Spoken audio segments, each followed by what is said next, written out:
What's up, guys? Welcome to Daily Dose of Reddit. This is your host that wants you to write something you want me to say in an intro in the comments, Zach, and today's subreddit is r/IDontWorkHereLady. Seriously, I'll say anything, as long as it's YouTube friendly, but even if it's not and it's super funny, I'll do my censorship thing and I'll probably try to work it in there. This story's called Long Story About Random IDontWorkHereLady Encounters. So I spent about 3 years working for the Golden Arch fast food place while I worked through my second attempt at college. I was taking a full course load at night school and working whatever hours I could, so I closed there on the nights I didn't have classes. This is relevant because I also lived in a small town and attended a satellite campus. After about 9 p.m., the only things open were 2 gas stations and the Blue Vest 24-hour superstore. My uniform at the time was company supplied and consisted of a red button-down with the logo on the left breast, big golden arches, and black pants. The superstore uniform was a blue or green polo and brown pants, not even remotely similar. I typically ended work around midnight, and my fiancé at the time had to leave for work at around 5 in the morning. I'd be exhausted after work, but to get an hour's worth of cleaning done in the allotted half hour,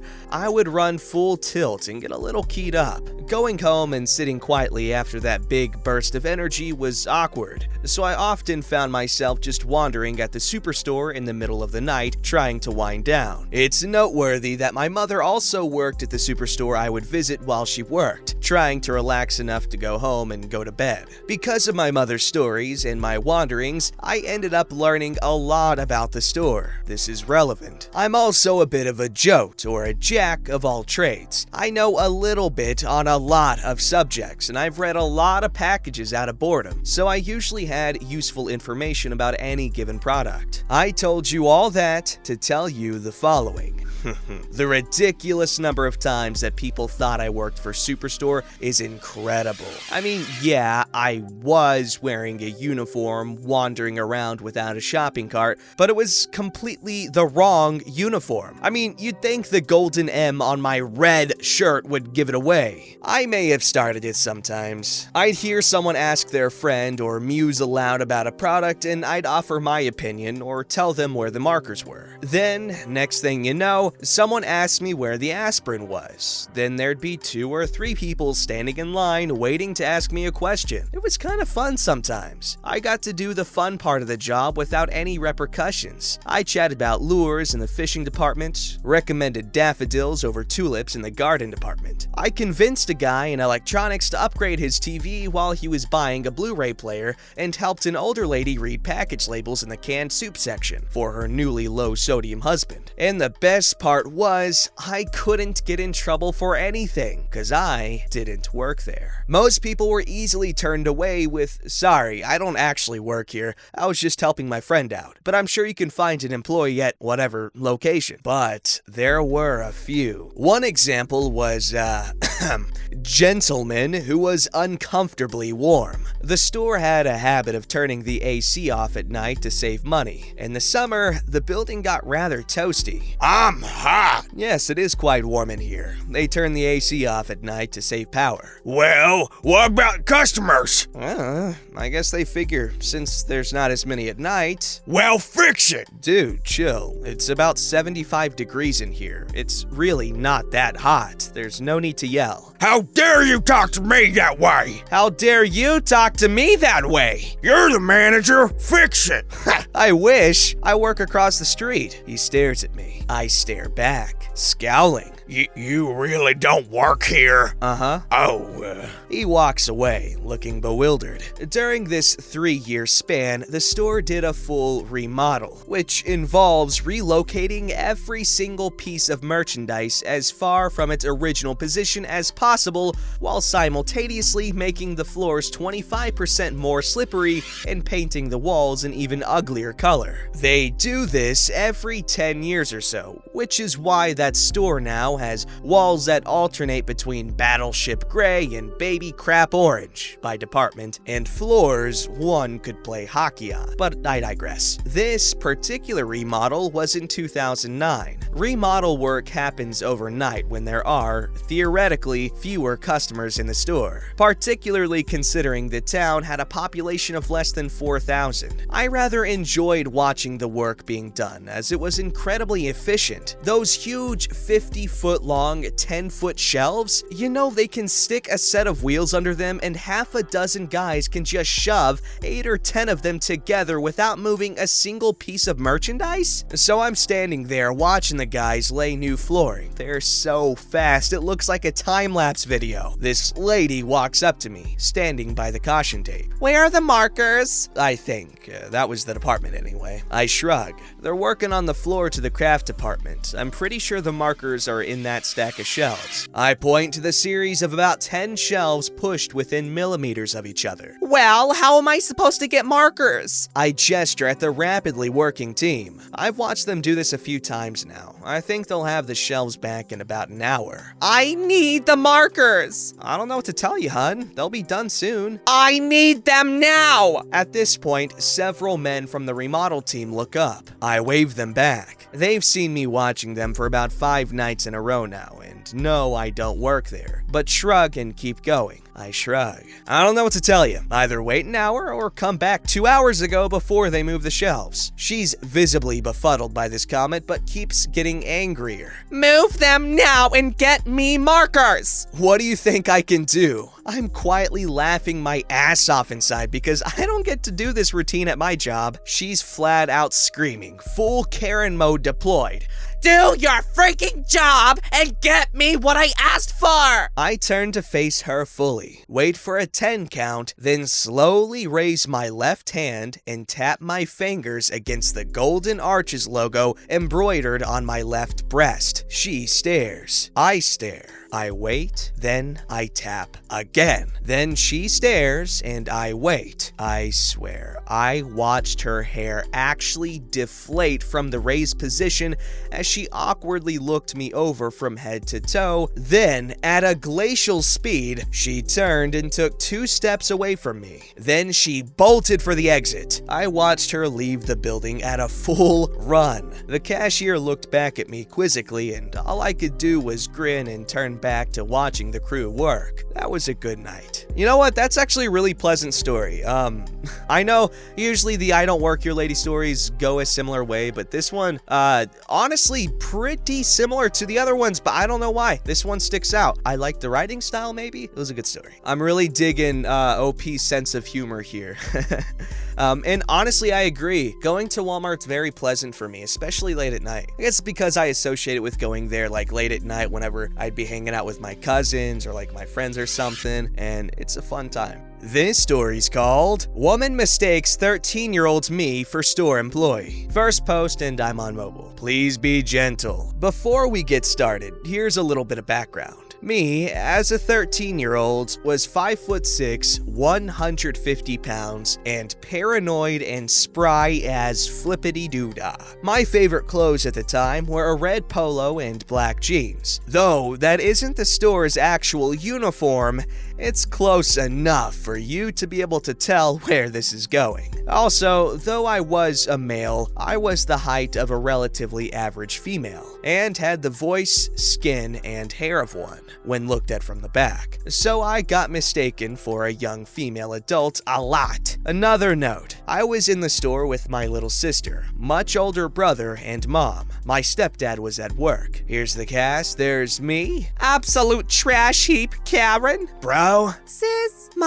Mother. One Thursday, in Little Me's opinion, the worst day of the week, Ma had decided to take me and siblings shopping. It was, as you might have guessed, at the store with red circles inside one another. This particular Thursday had been the host of quite a few insufferable instances in school, therefore resulting in a lot of pent-up aggression. At the Red Circle store, Ma trusted me to walk around the store alone. Yet this time, I had to help Sis find a toy, and then turn her over to Bro to be escorted back to Ma. Only then could I embark on my own endeavors around the store. Me and Sis had arrived at the toy aisle, and she was ecstatic to pick out a toy. Her happiness always has a habit of melting my heart. We find a toy, and she scurries happily to Bro a few aisles down. This is when it happens. Karen, having heard me help Sis before she entered the aisle, assumed that I was some young woman helping customers around the store. As I was leaving the aisle, Karen snaps her fingers rather violently.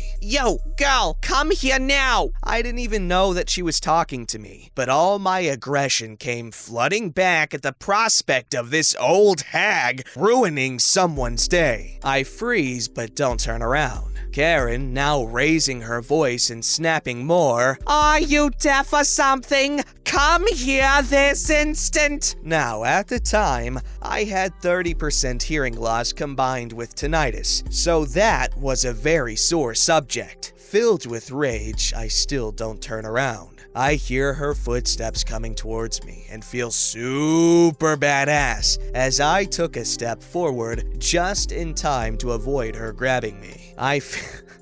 Feeling like Sans? You talking to me? She sounds like a full-fledged hag now. "Who else? Now get over here!" She grabs me, and this time I don't avoid it. She pulls and I stagger a bit. 1. If you want service, you should avoid talking to any other human being as if their gum stuck to your shoe. 2. Never put your hand on people. 3. I don't fornication under consent of the king work here! Now, little 13-year-old me knew all the swear words he needed, but had neglected to use them until now. Karen shouting back at me, "How dare you speak that way to a loyal paying customer? I demand your supervisor!"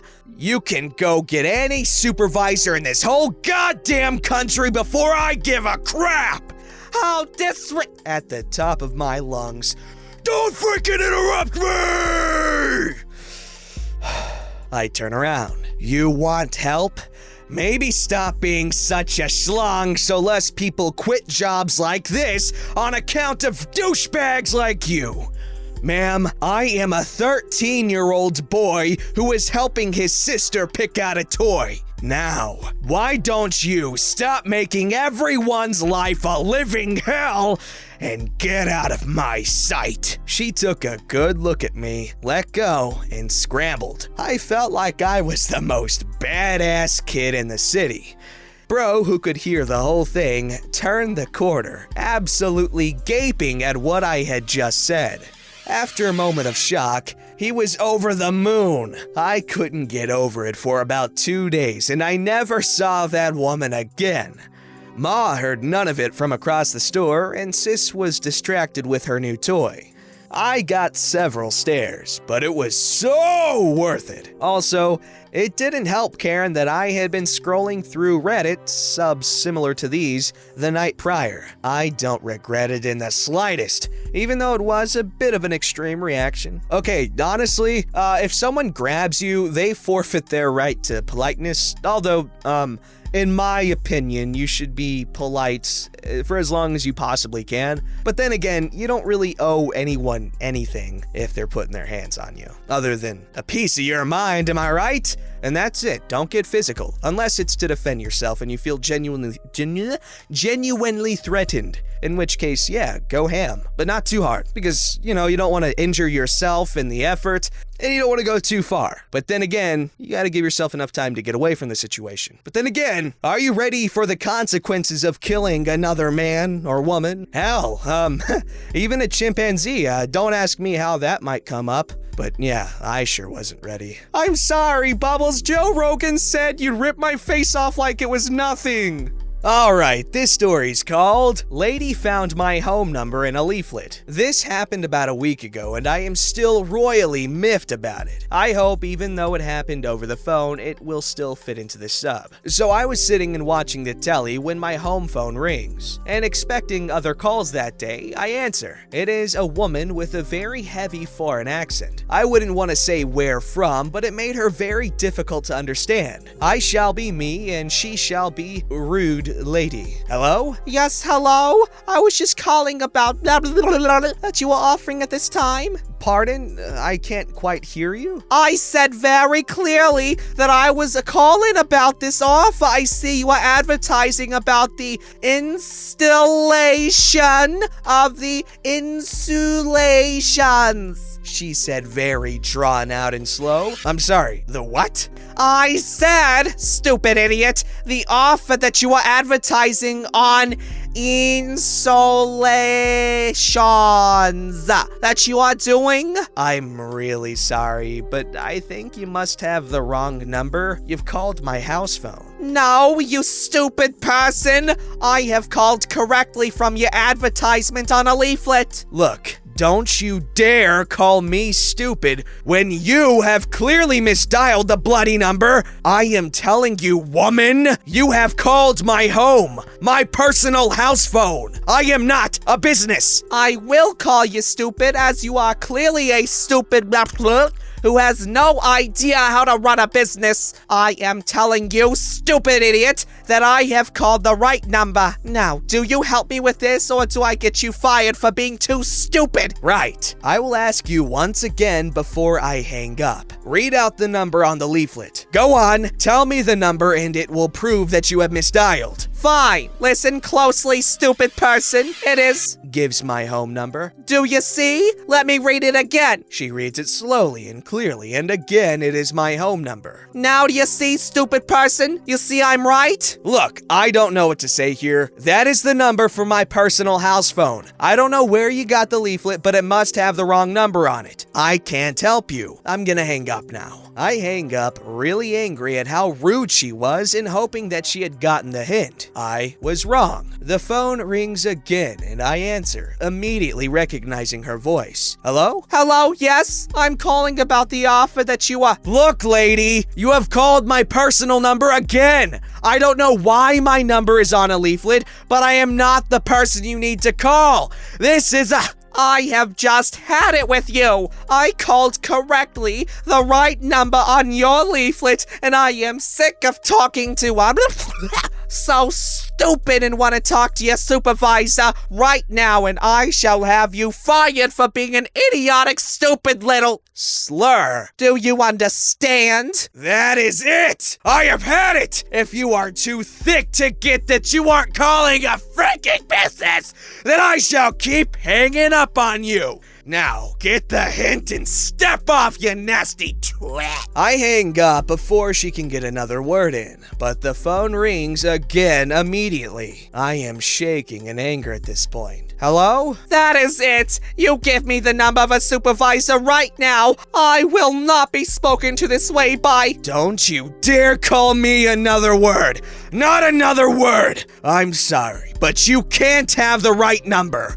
Read it out again. She tries to rant at me, but I tell her to shut up and read the number. She gives the number, but this time, one number is different. Wait, hold on. That number is different now. Read it again. Same as before. One number different to mine. I don't believe it! You did call the wrong number! That one you read out is one number different to my house phone! You have misdialed! I have called it correctly! I have the number on my telephone right now, you stupid person! I can see that it is my number, and on the leaflet it is correct number. So, Did you realize you made a mistake, stupid person? Goodbye. She hung up, hopefully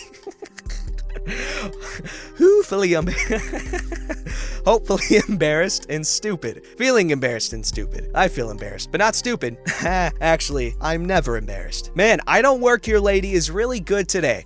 Usually it's the same old stuff as I've said in the first story, but I don't know. Just this episode, I really especially enjoyed making. So thank you, Kinsugi Skunk, C. Logan K64, and Pokey 1984, because you guys all posted really good stories today. Good job. Or not today, but they were read today. But not today as in the day you're probably watching this, or the day it was posted, because I'm recording this one the day before, but you get what I'm saying. But hey, I don't always record the day before. I sometimes record days or weeks in advance. You never know. Don't forget to like, subscribe, and hit that bell to never miss an episode.